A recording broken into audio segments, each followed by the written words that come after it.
নমস্কার বন্ধুরা, পূজার রান্নাঘরে আপনাদের সকলকে স্বাগত। আজকে আমি রান্না করছি না, আজকে আমার শাশুড়ি মা রান্না করছে। দেখুন, প্রথমেই মনোপিয়া মাছ নিয়ে নিয়েছে। মনোপিয়া মাছের মধ্যে লবণ হলুদটা মেখে নেবে। আচ্ছা, আপনারা সবাই মনোপিয়া মাছ চেনেন তো? কে কে চেনেন কমেন্ট করে জানাতে ভুলবেন না। এই যে মাছগুলো ভালোভাবে লবণ মেখে নিচ্ছি, যাতে লবণটা ভালোভাবে মাছের গায়ে মেখে যায়।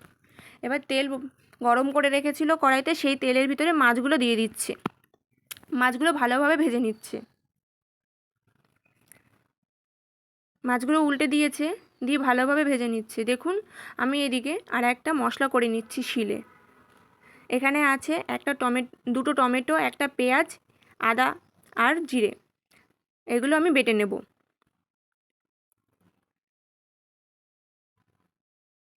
ভালোভাবে বেটে নিয়েছি। এদিকে মাছগুলো ভেজে নিচ্ছে সব। দেখুন, মাছগুলো ভাজা হয়ে গেছে। এবার মাছগুলো তুলে নিচ্ছে একে একে। একে একে সব মাছগুলো ভেজে নিয়েছে। এদিকে দেখুন, আমার মশলাটাও হয়ে গেছে।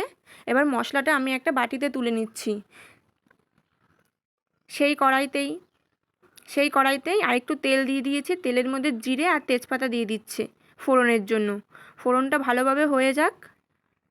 দেখুন, ফোড়নটা কিন্তু ভালোভাবে হয়ে গেছে।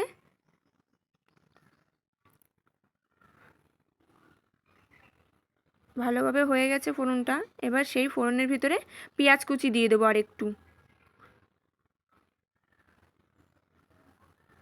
পেঁয়াজ কুচিটা দিয়ে দিচ্ছে। এবার পেঁয়াজটা দিয়ে ভালোভাবে ভেজে নেবো আবার একটু, যাতে পেঁয়াজের যে কাঁচা গন্ধটা আছে সেটা চলে যায়। আজকে রান্না হবে, আপনারা তো সবাই খেয়েছেন, কাতলা মাছের কালিয়া। আজকে রান্নাটা হবে মনোপিয়া মাছের কালিয়া।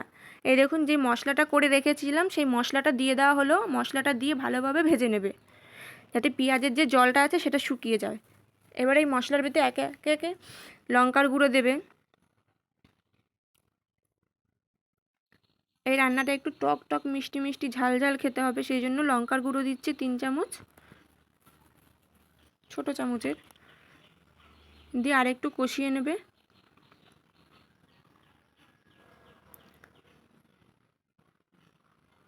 কষতে থাকুক। আচ্ছা, আপনারা কষাতে কষাতে একটা কথা বলে দিই, আপনারা যদি আমার শাশুড়ি মার রান্না আরও দেখতে চান তাহলে কমেন্টে জানাবেন, তাহলে উনি আরও রান্না করবে, আমি ভিডিও করে আপনাদেরকে দেখাবো।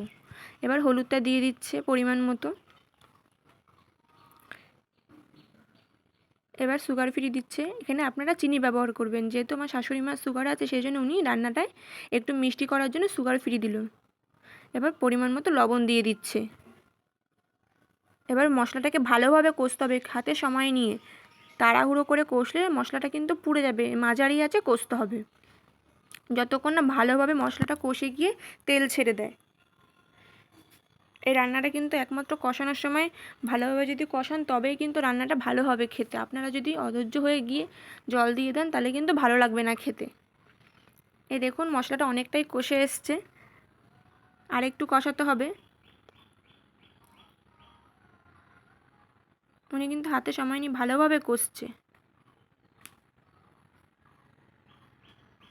এই দেখুন, কষানো হয়ে গেছে। এবার জল দিয়ে দিচ্ছে। এখানে 2 বাটি জল ব্যবহার করছি আমরা। আপনাদের যদি মাছ কম হয় তাহলে অল্প জল দেবেন, যদি বেশি হয় তাহলে আরও বেশি জল দেবেন। এবার ঝোলটা ফুটে গেছে, মাছগুলো দিয়ে দেব।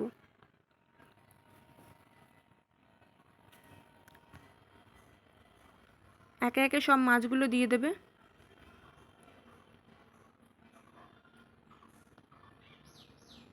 দেখুন, মাছগুলো সব দিয়ে দিচ্ছে।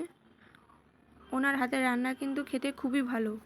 আপনারা একবার এইভাবে রান্না করে দেখবেন, খুব ভালো হয় খেতে।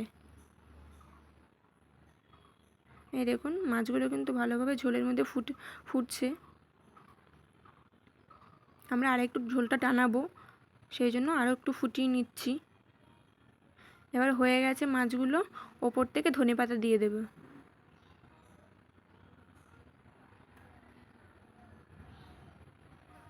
ধনেপাতা দেওয়া হয়ে গেছে, আমাদের রান্নাটাও হয়ে গেছে।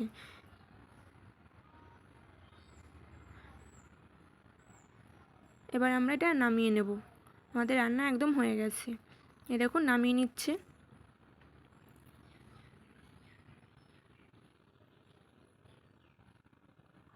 দেখুন কালারটা কি দারুণ এসছে, খেতেও কিন্তু খুব সুন্দর হয়েছিল। দেখুন আর একটা রান্না শুরু করে দিয়েছি উনি, সেই রান্নায় আমরা চলে যাব।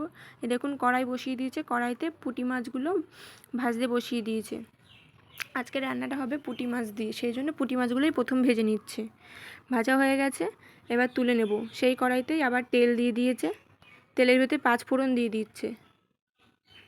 5 ফোড়নটা হয়ে গেলে 5 ফোড়নটা কিন্তু ভালোভাবে ভেজে নিতে হবে, কাঁচা থাকলে কিন্তু ভালো লাগবে না মুখে যখন পড়বে। এবার ওর ভিতরে দুন্দুল দিয়ে দিচ্ছে। আচ্ছা, আপনারা সবাই দুন্দুল চেনেন তো? দুন্দুলটা হচ্ছে ঝিঙের মতো দেখতে, আর খেতে খুব মিষ্টি হয় একটু। আর ঝিঙের মতো ওর গাটা কাটা কাটা থাকে না, এর গাটা থাকে প্লেন, কিন্তু ঝিঙের থেকেও খেতে ভালো হয়। দুন্দুলটা ভাজা ভাজা হচ্ছে, দুন্দুলটা ভাজা ভাজা হয়ে গেছে। এবার লবণ দিয়ে দেবে, লবণ দিয়ে আবার একটু নাড়াচাড়া দিয়ে দেবে, যাতে লবণের সাথে দুন্দুলটা মিশে যায়। এই দেখুন দুন্দুলের সাথে কিন্তু লবণটা মিশে গেছে। এবার ঢাকা দিয়ে দেবে। এই দেখুন ঢাকা দিয়ে মাঝারি আঁচে রেখে দিয়েছে। এবার দেখুন আমি তুলছি, তুলে এতে পেঁয়াজ দিয়ে দেব। আমরা কিন্তু এই রান্নাটায় পেঁয়াজটা ভেজে দিচ্ছি না, পেঁয়াজটা কাঁচা দিচ্ছি, তবে কি খেতে ভালো হবে। এই দেখুন একটু বেশি পেঁয়াজ দিচ্ছি আমরা, এখানে 3টি পেঁয়াজ দিয়েছি।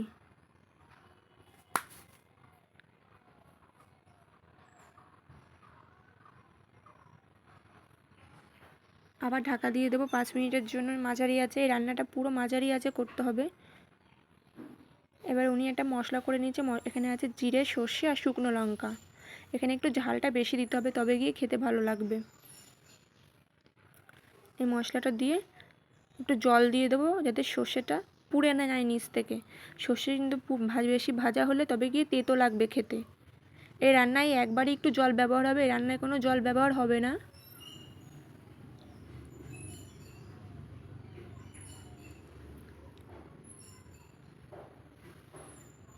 এবার হলুদ দিয়ে দেবে, পরিমাণ মতো হলুদ দিয়ে দিচ্ছে।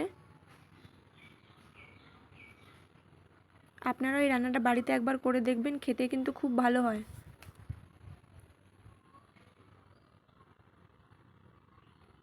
দেখুন ভালোভাবে নাড়াচাড়া দেওয়া হয়ে গেছে।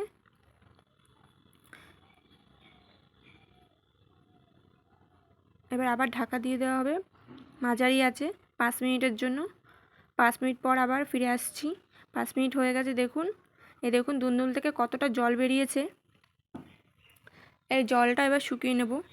এবার এতে মাছগুলো যে ভেজে রাখা হয়েছিল সেই মাছগুলো দিয়ে দেওয়া হবে। মাছগুলো দিয়ে আবার ভালোভাবে দুন্দুলের সাথে মিশিয়ে নেওয়া হবে, যাতে মাছগুলো ভালোভাবে হয়ে যায়। সেই জন্য মাছগুলো ভালোভাবে মেশানো হয়ে গেছে। এবার আবার ঢাকা দিয়ে দেব। দেখুন হয়ে গেছে। আপনারা যদি এই একটু গ্রেভি খেতে চান তাহলে এই অবস্থায় নামিয়ে নেবেন। আমরা একটু ভাজা ভাজা করব।